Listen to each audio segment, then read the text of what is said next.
Dalam pemeriksaan ekspansi torak ini ada satu instruksi yang wajib kalian sampaikan ke pasiennya, yaitu apa? Pasien harus bebas dari pakaian. Nah, itu adalah syarat wajib dalam pemeriksaan ekspansi torak. Nah, jadinya besok ketika kalian mau praktek ke pasien, nah jangan sampai pasiennya pakai baju kayak gini terus kalian ukur untuk ekspansi toraknya. Nah, itu tidak boleh. Karena apa? Kita nggak pernah tahu baju pasien itu setebal apa. Ya kalau cuma laki-laki cuma pakai kemeja tok gini mungkin tidak terlalu ganggu. Tapi kalau perempuan, nah udah pakai gamis dalaman, masih pakai luaran, masih pakai kardigan, jubah pilit-pilit, nah belum pakai apa lagi, itu sangat mengganggu sedikit ya. Nah, jadinya instruksi utamanya adalah harus dilepas pakaiannya. Ya dilepas atasannya aja ya. Iya Bu. Ya semuanya Kayak biasanya loh. Kita nggak biasa aja dengan itu. Ya jadinya yang nanti kita akan gunakan adalah midline ini. Nah semuanya punya midline gitu ya. Ya. Ditarik dulu. Nah, ya. Seperti biasa. Untuk pemeriksaan ekspansi torak ada titik yang nantinya kita akan gunakan. Yang pertama adalah di bagian aksilar. Yang kedua adalah di intercostal 4 dan 5. Dan yang ketiga adalah di processus sigmoideus. Nah mudahnya apa daripada kalian nyari intercostalnya, mudahnya gini. Titik yang pertama di sini. Titik yang ketiga di sini. Titik yang kedua adalah di antara kedua titik ini, yaitu di sini. Yes, gitu. Untuk mempermudah kalian. Caranya adalah instruksi ke pasiennya adalah pasien kalian minta untuk tarik napas maksimal. Nah, setelah itu kita nanti mengikuti pengembangan sangkar torak dari si pasien.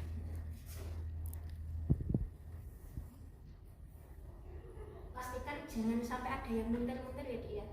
Nah, muntir itu maksudnya keputar kayak gini. Nah, itu nanti akan mempengaruhi depan dan belakang, jangan lupa diseimbangkan.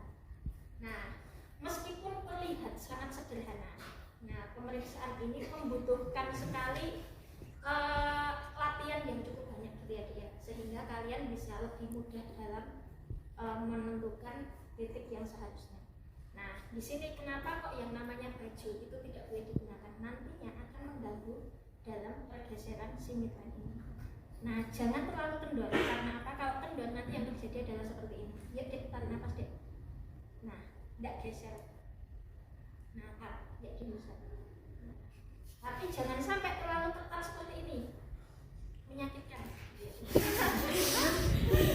Nah, jadinya kita harus pas seperti ini. Nah, jadinya di sini titiknya 82 titik awalnya. Nah, yuk, dek, yuk tarik nafas. Maksimal.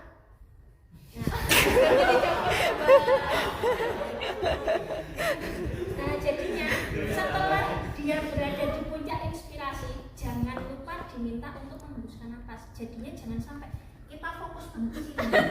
Nah, pasiennya lupa nggak suruh hembus. Nah, jadinya dia udah gini. Dia harus menahan nafasnya seperti itu. Siapa? Nah, jadinya seperti itu. Tadi titik awalnya adalah 82. Temanmu bisa sampai 84. Nah, jadinya selisihnya berapa? 2 cm. Titik yang kedua.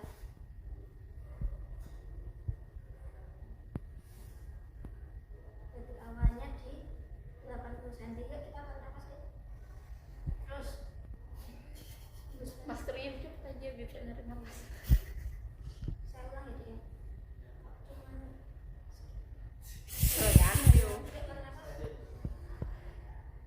Hembuskan. Dari 79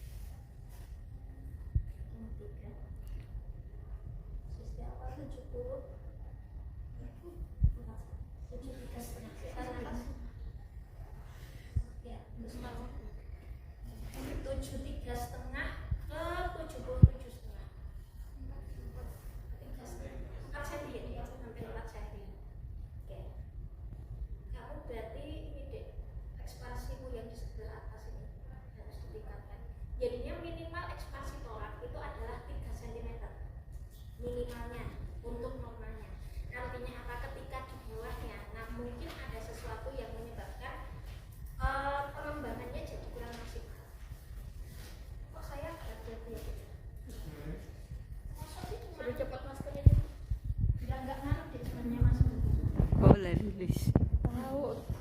Sudah kamu video takut di semuanya. Sekali lagi ya. 79 setengah ke atas. 79 setengah sampai 80.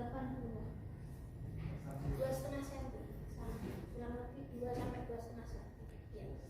Berarti memang segitu gitu ya. Nah, jadinya nanti kalian akan mendapatkan pemeriksaan di ketiga titik itu. Nah, jadinya dicatat tadi titik yang pertama berapa, titik yang kedua berapa, dan titik yang ketiga berapa. Nah, nanti kalau ternyata pasiennya itu punya ekspansi torak di bawah 3 cm, nah berarti ya seperti biasa ya dia indikasinya suruh banyak olahraga. Karena apa? Otot-otot pernapasan itu beda dengan otot ekstremitas yang memang dia bisa diperkuat dengan alat tertentu. Nah, misalnya di bicep gitu ya dia. Kita mau memperkuat bicep kita, bisa pakai bantal, bisa pakai dumbbell untuk memperkuat otot-otot bicep dan otot yang ada di ekstremitas. Tapi kalau otot pernapasan gimana? Kalian mau naruh bantal di sini terus napas gitu, berarti kan nggak bisa gitu kan. Nah, satu-satunya jalan adalah memang olahraga kardio, yang mana di situ memang memperkuat otot-otot pernapasan secara bertahap. Makasih ya. Jadi besok untuk kalian yang mendapatkan pemeriksaan ekspansi torak, nah ini nanti yang saya lihat adalah bagaimana keluasan kalian ketika melihat dari si midline-nya itu tadi. Instruksinya bagaimana dan kalian bisa mengikuti instruksi yang kalian berikan sendiri atau tidak. Nah, jadinya kan kalian instruksikan pasiennya tarik nafas. Nah, di situ kalian keteteran nggak ketika si midline-nya ini mulai bergerak. Nah, karena kalau kalian keteteran, otomatis nanti hasilnya nggak akan maksimal. Nah, Bu, boleh nggak misalkan pasiennya tarik napas dulu maksimal, baru kita ukur kelamaan. Nah, jadinya dia kan tarik napas itu kan pemeriksaan ekspansi torak atau ekspansi dalam pemeriksaan endurance. Nah, di sini yang kita akan gunakan adalah pemeriksaan 6-minute walking test.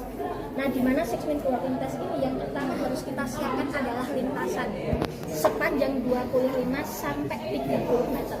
Nah, artinya apa? Kita harus membuat lintasan yang lurus. Nah, yang mana di sini memiliki panjang sesuai dengan kriteria itu. Nah, misalkan di sini, nah jadinya besok kalau kalian praktikum dapat di gedung A.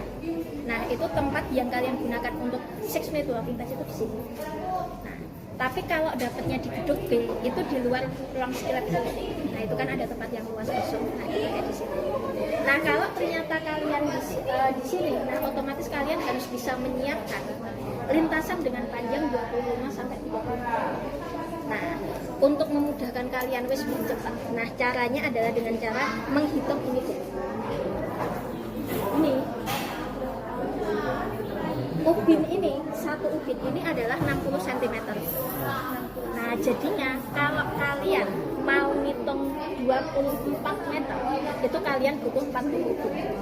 Nah, kalau 25 meter, nah jadinya nanti 40 ubin ditambah 1 plus 40 cm. Jadinya segini. Jadinya tambah 1 meter. Siapa? Temanmu? Enggak. Beda kelas. Beda. Terus Sampai ya satu kelas kecilnya beda. oh iya. Kok bisa ya? Pokoknya gitu. Nah, jadinya nanti misalkan kalian pakainya 24 meter ya dia, berarti ada 40 ubin yang kalian akan butuhkan. Nah, jadinya misalkan kalian hitungnya dari sini, ini ubin pertama.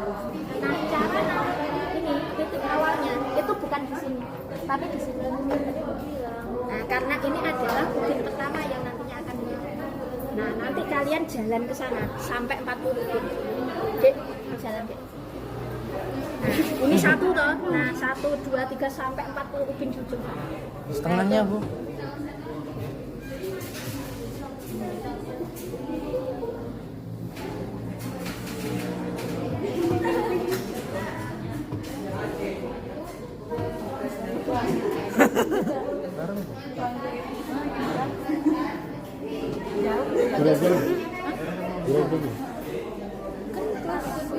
Tarok. Maksudnya satu kelas itu ada kalau dua. Oh iya. Jadi dari sini deh ke sana itu, nah itulah 24 meter. Nah jadinya kalian bisa lihat sepanjang inilah lintasan yang nantinya harus kalian buat.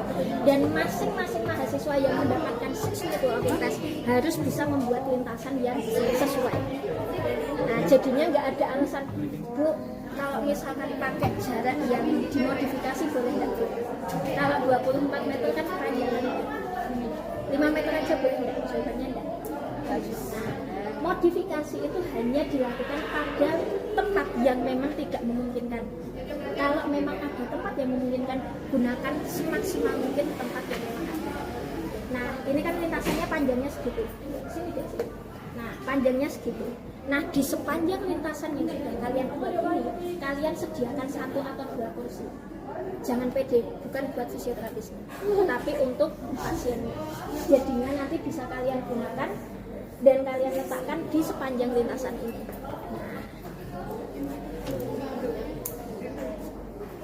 Jadinya kalian bisa taruh di setelah beberapa meter dan juga di dekat dengan titik yang di sebelah sana. Tujuannya adalah apa? Biar nanti kalau pasiennya capek, itu pasiennya bisa duduk meraih kursi yang paling dekat dengan si pasien. Seperti itu. Lalu nanti pasiennya jalan dari sini ke sana bolak-balik selama 6 menit. Nah, jadinya teknisnya seperti itu. Nah, Dek, diambil lagi. Yuk, sekarang kita balik ke ruangan. 6 minute walking test ini. Jadinya misalkan ini 25 meter gitu ya, Dek ya. Taruhlah ini 25 meter. Kursi 1 di sini. Nah, ketika pasiennya datang, itu jangan langsung disuruh jalan ya. Nah jadinya pada saat pasien datang, yang dilakukan pertama adalah pasiennya disuruh duduk dulu. Kita melakukan pretest terlebih dahulu untuk menentukan apakah pasien ini masuk ke zona kontraindikasi atau tidak.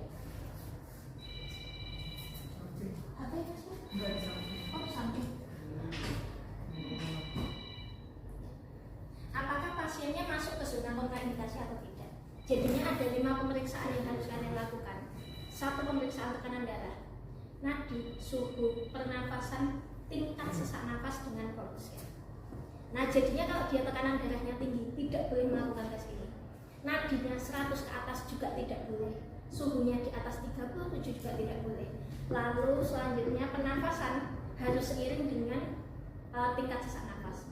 Jadinya ketika pasiennya belum jalan saja, kalau dia punya box scale nilai 7, maka tidak boleh melakukan tes ini. Nah bayangin deh, dia belum jalan aja sesaknya sudah sangat berat, kayak mana dia mau jalan. Nah jadinya 5 pemeriksaan ini wajib dan harus kalian lakukan sebelum tes ini dilakukan. Nah kalau ternyata pasiennya aman, nah baru pasiennya diposisikan di titik awal. Nah di sini deh.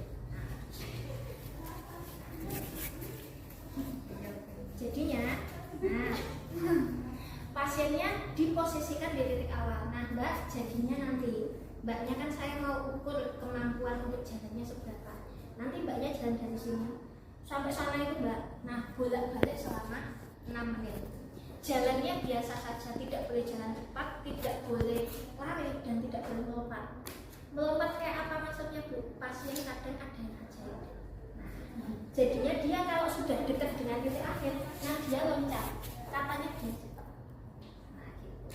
Nah jadinya lebih baik dijelaskan saja, nah biar nanti pasiennya tidak mengeluarkan keajaiban itu tadi. Nah, lalu selama tes ini berlangsung Mbaknya tidak boleh ngomong, karena kalau ngomong nanti tambah sesek. Lalu tidak boleh juga izin ke kamar mandi, makan atau minum kalau mau dilakukan sebelum tes ini dilaksanakan. Nah nanti caranya jalan kan biasa saja. Nah nanti dari sini, nah sampai sini. Nah setelah sampai sini Mbaknya muter. Nah sebenarnya ada 2 teknik deh. Ada yang modelnya seperti ini, terus balik. Nah ada yang seperti ini. Nah ada 2 resiko yang terjadi kalau kalian pilih yang 2 resiko yang terjadi kalau kalian pilih yang kayak gini, balik kayak gini. Nah orang kalau dia habis berjalan lurus, habis itu balik 180 derajat, nah vestibularnya pasti terganggu. Apalagi kalau ternyata pasien itu pasien lansia, resiko jantungnya tinggi. Nah jadinya itu resiko yang pertama. Resiko yang kedua adalah apa? dia belum sampai pucuk udah balik. Nah, kita bukannya suzon ya Dek ya, nah tapi itu hal yang mungkin terjadi.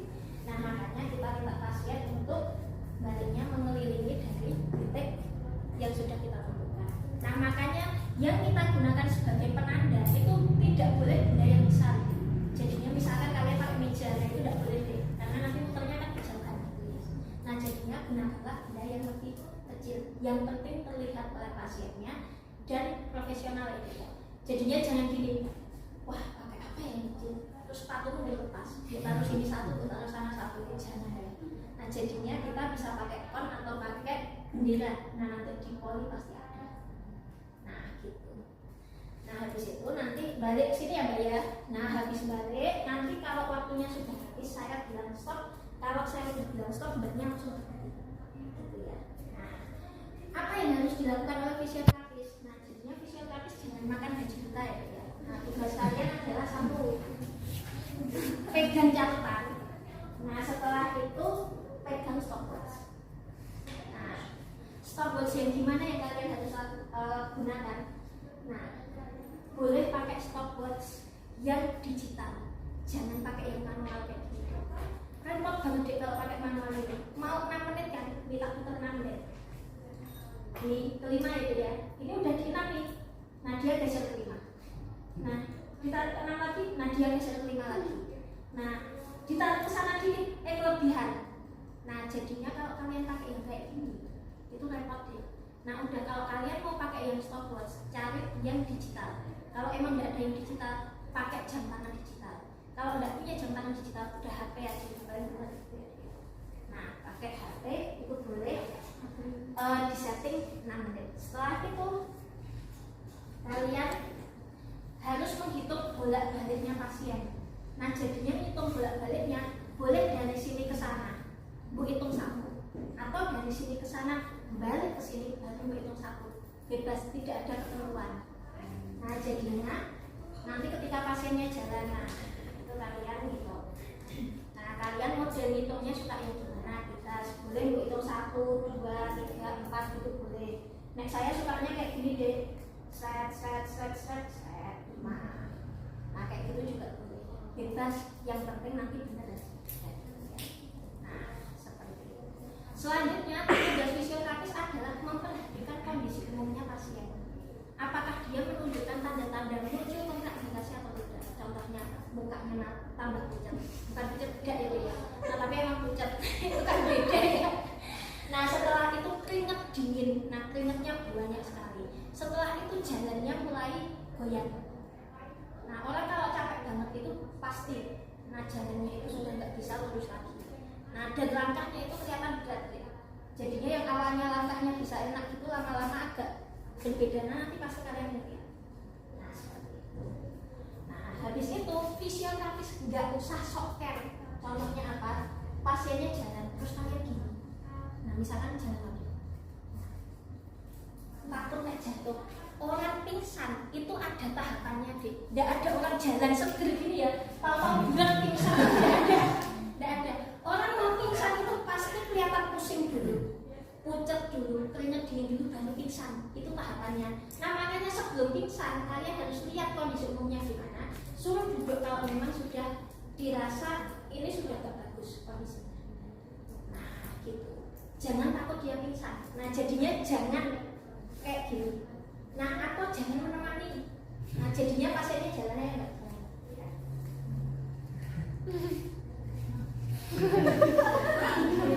Aneh banget gitu kan ya. Nah apa yang terjadi ketika pasiennya itu jalan lalu kita mengikuti, pasien ini akan menduplikasi langkah kita. Misalnya pasiennya segini, nah fisioterapisnya tinggi gitu ya, nah, jalan gitu ya. Fisioterapisnya langkahnya besar-besar. Nah dia kan jalannya ini kayak gitu ya deh ya. Nah bingung nanti gimana cara untuk mengikuti fisioterapisnya. Nah makanya fisioterapis itu cukup berdiri di satu titik, perhatikan bolak-balik pasiennya berapa kali, lalu lihat kondisi umumnya bagaimana. Kalau memang dirasa dia butuh istirahat, disuruh istirahat aja. Nah seperti itu. Nah, langsung saja ya. Nah ini Mbak, kita mulai ya Mbak ya. Kalau saya bilang mulai nanti langsung. Nah, 3, 2, 1, mulai. 1, 2, ya, nah kayak gitu deh. Jangan sama. Sabar, nah kayak gitu ya, Mbak. Waktunya tinggal sedikit ya, Mbak ya. Nah, oke, bukan. Oke, stop. Nah, misalkan sampai sini. Kalau pasiennya sudah sampai sini, yang kalian lakukan selanjutnya adalah apa? Memberikan tanda di posisi pasien. Nah, kalian kasih tanda. Jangan bilang sama dosen yang lain, ya, saya. Kasih tanda. Nah, habis itu dikasih tanda panah. Tanda panah ini menunjukkan pasien ini hadapnya kemana. Panah ke sana artinya dia hadap sana. Kalau panahnya ke sana artinya dia hadap sana. Nah, kalau sudah selesai seperti ini, pasiennya diminta duduk. Nah, silakan duduk. Nah, habis itu kita melakukan post test. Nah, post test itu sama seperti pretest, ada 5 pemeriksaan. Tekanan darah, nadi, suhu pernafasan, dan tingkat sesak napas pasca melakukan tes ini. Digunakan untuk apa? Untuk mengetahui apakah pasien ini aman untuk pulang atau tidak. Kalau ternyata tekanan darahnya kok terlalu tinggi, nah jangan pulang dulu. Nanti kalau di jalan dia pingsan gimana? Ada seorang pasien pingsan di jalan setelah dilakukan 6 menit walking test dan sama fisioterapisnya disuruh pulang. Nah kayak apa? Nah jadinya di sini pastikan pasiennya ini kondisi vital sign-nya benar-benar aman sebelum dia pulang dari rumah sakit. Nah seperti itu. Jadi ada 5 pemeriksaan. Nah kalau sudah diperiksa, nah pasiennya disuruh istirahat. Nah kita hitung yang tadi sudah dilakukan pasien. Misalnya jarak dari sini ke sana 25 meter. Pasiennya mampu melakukan 12 kali. Plus ada jarak tambahannya. Nah jarak tambahan itu apa? Yang tadi dilakukan pasien. Nah jadinya dari titik sana sampai ke titik dia selesai tadi. Nah itu berapa meter? Nah kalau dia hadapnya ke sana, nah maka yang dihitung yang di belakangnya. Nah jadinya yang sudah dilakukan dia tadi.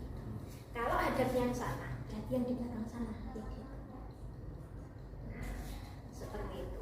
Nah jadinya tanda panah itu untuk memudahkan kita.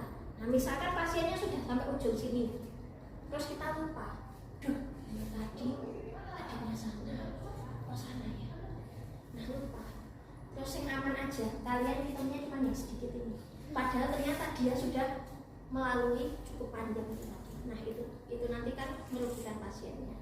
Nah makanya penanda dan juga tanda panah itu tadi fungsinya adalah untuk memudahkan kita. Karena apa deh? Daya ingat kita itu kadang makin lama makin berkurang. Nah jangan menyusahkan hidup kita yang susah gitu ya. Nah seperti itu. Misalnya pasien kita mampu bolak-balik 12 kali dengan jarak lintasan 25 meter dan jarak tambahnya 12 meter. Berapa jarak total yang didapatkan oleh pasien? Pakai kalkulator sekarang hitung. Ini lintasannya 25 meter. Dia bisa 12 kali. Terus jarak tambahannya 12 meter.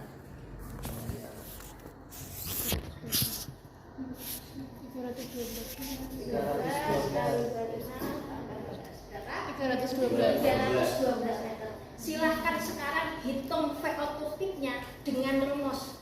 Hitung rumusnya 0,006 kali buka kurung jarak dalam meter dibagi 0,3048 tutup kurung ditambah 7,38. Jaraknya tadi berapa? 7,38. Jaraknya tadi 312. Sekarang hitung. Saya kasih waktu 1 menit untuk hitung VO2-nya. Pakai kalkulator. Apakah hasil kalian sama dengan hasil saya? Boleh lihat. Tulis aja. Nggak apa-apa. Ya, kamu boleh balik deh. Kayaknya lo ini stream. Iya. 0,30. tambah itu tadi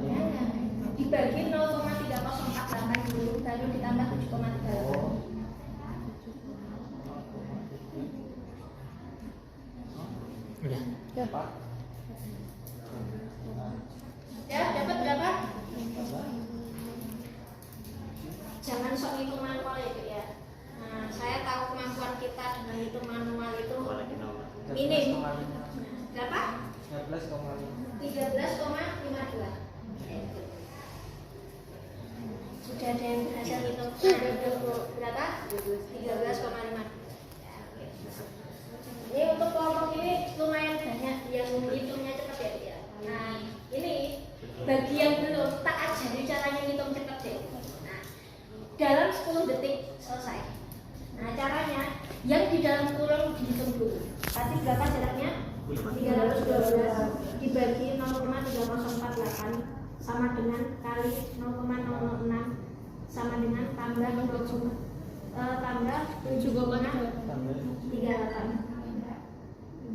13,52. Nah, caranya seperti itu. Jadinya jangan ditulis satu-satu ya, Dek, ya. Jadinya misalnya Mbok tulis dulu yang di dalam kurung berapa. Nah, habis itu baru Mbok kalikan. Habis itu Mbok tulis lagi, terus ditambah 7,38. Nah, itu kelamaan. Nah, mungkin kalau kalian hitungnya manual memang harus seperti itu ya, Dek, ya. Harus step by step seperti itu. Nah, tapi goal saya adalah kalian bisa menghitung secara presisi hasilnya berapa. Nah, saya nggak peduli caranya seperti apa, kecuali nyontek nggak boleh ya. Nah, yang penting hasilnya benar. Karena kita nggak boleh main-main dengan pasien pulmoner atau vaskuler. Kita harus dapatkan angka pastinya berapa untuk menentukan nanti dosis kedepannya latihannya bagaimana, gitu ya. Ada yang masih kesulitan dalam menghitungnya? Enggak ya?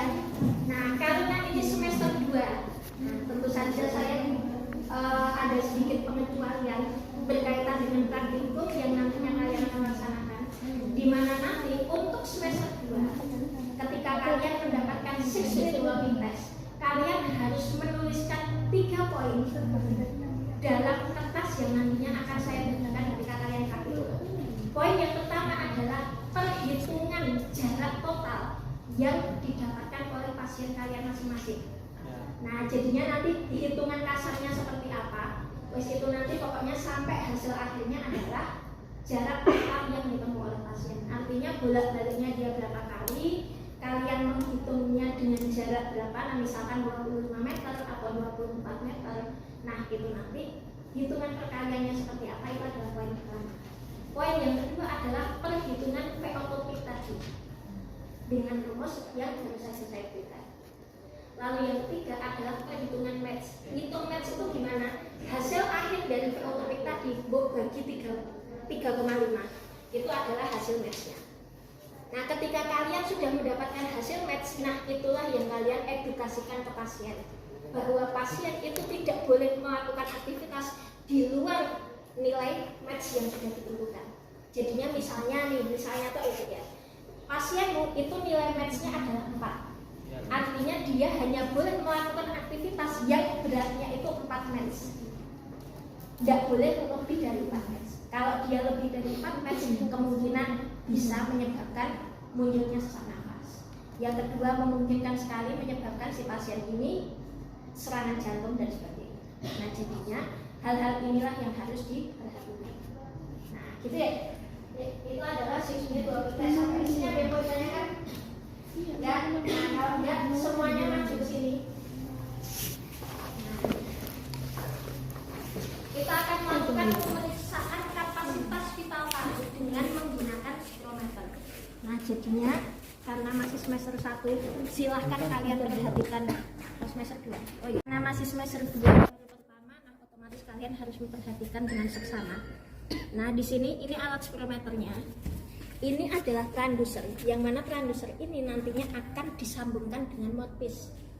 Nah, mouthpiece ini, nanti kalian masukkan ke dalam transducer. Nah, di sini kan ada 2 lubang itu ya. Di sini ada lubang yang saringannya kasar dan ada yang saringannya halus. Mouthpiece ini masuknya ke yang saringan kasar, plug seperti ini. Nah, di tempatnya Bu Olive ada 2 jenis mouthpiece. Yang pertama adalah yang ukurannya kecil, yang sesuai dengan transducer ini. Nah, yang satu bisanya masuk di sebelah sini. Nah, jadinya di lubang penyaringan yang sini. Nah, kalau ternyata besok kalian salah ngambil, Nah, terus ngambilnya yang bisanya masuk ke sini. Nah, itu nanti efeknya adalah apa? Di hasil akhir spirometrinya. Hasilnya nanti kebalik semuanya. Jadinya yang harusnya normal itu hasilnya menjadi sangat tidak normal nantinya. Gitu, jadinya nggak boleh kebalik gitu ya. Nah, on off-nya ada di samping sini, Dek. Nah, jadinya besok nggak usah panik kalau wah Bu kok mati, gitu kan dinyalain aja. Ya, kemarin ada yang pertama kan, Dek, pertama pakai ini. Nah, terus karena masih mati, nah panik. Nah, ada yang bawa minum? Ada saya. Siapa? Itu minum. Nah, minumnya bawa sini, Dek. Ibu bawa minum ditanyain orang di mana. Mana? Ini punya siapa? Rindu. Rindu mana? Ini Bu. Oh, kamu sini. Nah. Iya. Oke. Di sini ada beberapa data yang harus kalian masukkan. Nah, di ID ini kalian masukkan nomor rekam medis pasien, Dek. Nah, oke. Misalkan seperti ini. Oke. Nah, di sini usianya berapa, Dek? 19. Oke. Jenis kelamin jangan kebalik. Nah, tinggi badan dan berat badan itu harus dilakukan pada saat pasiennya melakukan tes ini. Nah, jadinya di sini IMT itu sangat mempengaruhi dari hasil prediksi yang ada di alat ini. Berhubung di sini nggak ada alat pengukur tinggi badan. Nah, kita tanya aja tinggi berapa. Kayaknya ya Bu ya. 159. 159. Saya 159. Sama. Sama. Oh iya, tos. Apa sih ya Allah. Kita berat badan. Nah, ini yang nggak sama nih. 46. Mosok. Iya 46. Udah naik paling dulu. Enggak tahu deh. Ya. Di samping sebenarnya ada deh timbangan. Saya malas aja nyuruh kalian ngambil. Kenapa saya malas ya? Oke. Nah, jadinya intinya deh tinggi badan dan berat badan. Ya sudah selesai. 5 menit lagi. Oh iya. Yes. Oke. Ibu-ibu. Lanjut lagi. Sampai Mana berat, tadi? sampai Ya, berat. oke. Ya. Selanjutnya ini VC ya, Dek ya. Ya. Nah, di VC di sini, VC itu adalah, nah di sini kalian baca dulu. Nah, VC merupakan volume udara. Nah, dari TVIN dan ERV yang mana di situ adalah perhitungan dari spirometri yang direpresentasikan. Nah, adalah total udara ekspirasi setelah inspirasi maksimal. Jadinya pasiennya harus inspirasi maksimal dulu, baru bisa dihitung untuk ekspirasinya. Jadinya yang dihitung nanti adalah ekspirasinya. Nah, tapi dengan syarat dia harus inspirasi maksimal. Nah, jadi seperti itu. Nah, ini alatnya. Nanti mouthpiece ini harus dimasukkan ke mulut. Nah, jadinya semua napas itu pindah ke mulut semuanya. Nah, dan di sini tidak boleh di ujung sini, Dek. Nah, tapi jangan semuanya juga. Jadi di tengah-tengah juga. Nah, jadi di tengah-tengah saja dan tidak boleh digigit. Nah, jadinya mulut itu harus benar-benar rapat. Ya. Biar nanti udara tidak ada yang keluar. Seperti itu. Dimasukin dulu. Hah? Ya, beneran. Muka saya kelihatan nggak? Ya. Ke sana aja ya Bu. Iya. Bentar, ini Iya, belum iya. ke tekniknya, jadinya coba dimasukin dulu biar nanti temennya ngeliat rapetnya itu sampai seperti apa. Ya. Dia ketawa. Ibu ketawain. Ya kamu ini. Kamu nggak usah ketawa aja, kamu udah lucu gitu. Jadinya agak gini. Nah, betul. Nanti seperti itu. Lebih rapat lagi. Nah, betul. Nah, jadi seperti itu ya nanti ya. Oke, dilepas dulu. Nah, teknik yang pertama ini kamu harus bernapas biasa dulu. Nah, napas biasa dulu. Setelah itu kalau sudah bunyi ting, nah kamu tarik napas panjang, dihembuskan panjang. Nah, jadinya nanti seperti ini, napas biasa dulu. Oh, yang susah. Nah, setelah itu kalau sudah bunyi ting, kamu tarik napas panjang.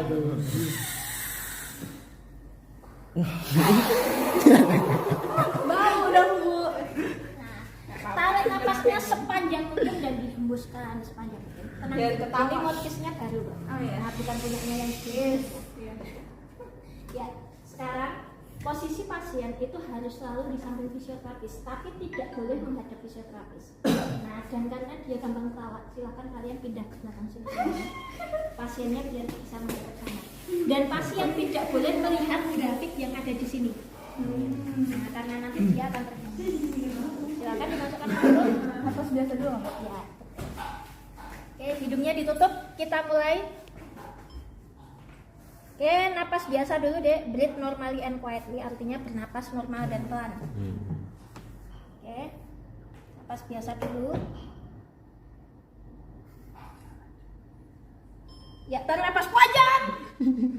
Hembus sampai habis terus. Udah. Nggak sanggup. Oke. Jadinya dek, tadi kan ada tanda stop ya dek ya.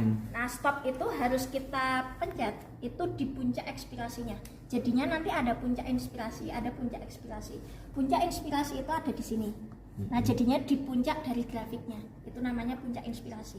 Dan puncak ekspirasi itu adalah di titik yang paling rendah ketika ekspirasi ini. Nah ini kan sudah mulai ada lengkungan ya dek ya. Nah ini sebenarnya saya agak telat stopnya. Nah karena tadi dia kan cepet-cepet banget ya dek ya. Nah itu jadinya langsung dicopot. Nah jadinya saya harus cepet-cepet. Nah jadinya seharusnya sebelum masuk ke fase inspirasi. Nah ini kan sudah mau masuk ke fase inspirasi lagi.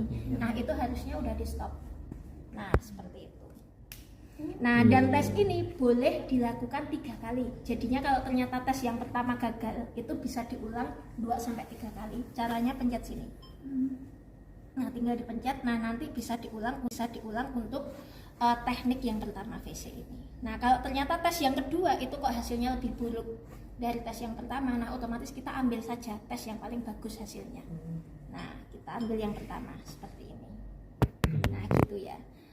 Nah kita ambil yang ini. Nah lalu yang FVC. Nah beda dengan VC tadi. Kalau VC kan kamu ada ancang-ancangnya ya dek ya. Nah kalau di VC ini tidak ada ancang-ancangnya. Kamu langsung tarik napas kuat, dihembuskan sekuat mungkin. Nah jadinya nanti saya kasih aba-aba, tarik napas kuat. Iya, tarik napasnya sekuat mungkin, dihembuskan juga sekuat mungkin. Oke, sekarang iya. Iya. Oke, hidungnya ditutup. Kita mulai. Oke, tarik napas kuat. Hembus sampai habis terus. Stop. Nah, oke. Pendek. Ya.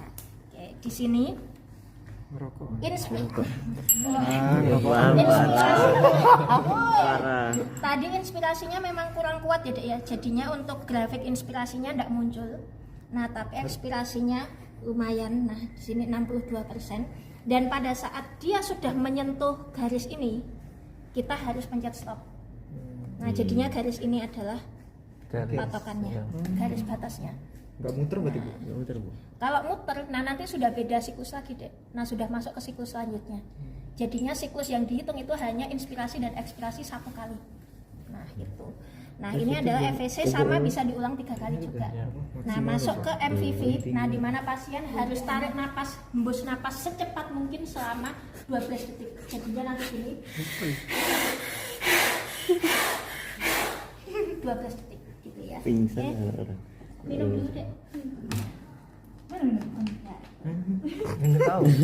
Tanya. Oke.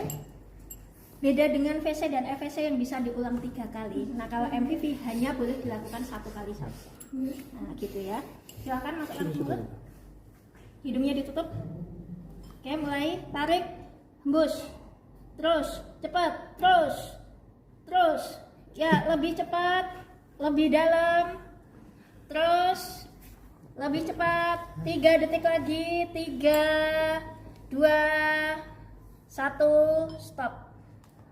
Oke, mampu 40%. Nah kenapa 40%? Pelan-pelan soalnya dia kurang cepat dan kurang dalam, jadinya memang harus cepat sekali seperti itu. Nah kalau sudah selesai MVV karena hanya bisa dilakukan sekali, nah jadi tidak bisa diulang. Jadinya kalau sudah selesai tinggal dicetak hasilnya. Wih, canggih. Wah, napasnya habis. Iya. Struknya habis. Minta opo Alif. Ulang. Minta kertas. Nah, ini coba deh ini Minta kertas apa nanti? di video. Kertas apa nanti? Kertas biru. Nah, udah. Ini di video ya, Dek ya. Nah, setelah sampai ke MVV, nah kalian nanti kan setelah satu pasien selesai pindah ke pasien yang lainnya. Nah, caranya kalian harus ngereset hasil pemeriksaan pasien yang sebelumnya dengan cara balik ke ID 1. Nah, nanti jangan pencet apa-apa. Satu hal yang boleh kalian pencet atau satu tombol yang boleh kalian pencet hanya backspace saja. Nah, nanti do you want to reset, pencet yes. Nah, nanti setelah yes kalian pencet lagi no, nanti datanya hilang. Nah, ini tidak saya pencet dulu karena mau nge-print hasilnya tadi. Nah, jadi seperti itu. Periksa gratis. Iya. Ya. Ini terus nyetak terus apa?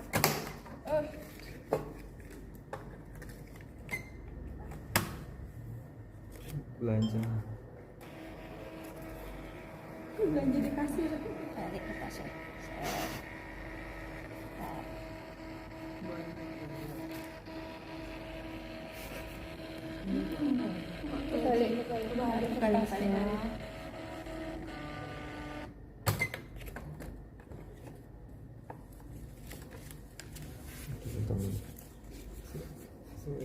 Langsung. Atas Metro Stadion.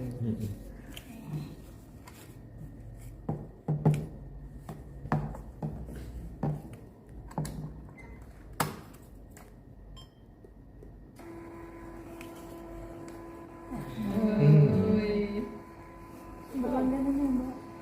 Langganan kembali. Banyak ya Bu. Terus sama sekalian itunya juga ya, grafiknya itu. Iya. Nah, alat ini bagusnya adalah bisa langsung mendiagnosa.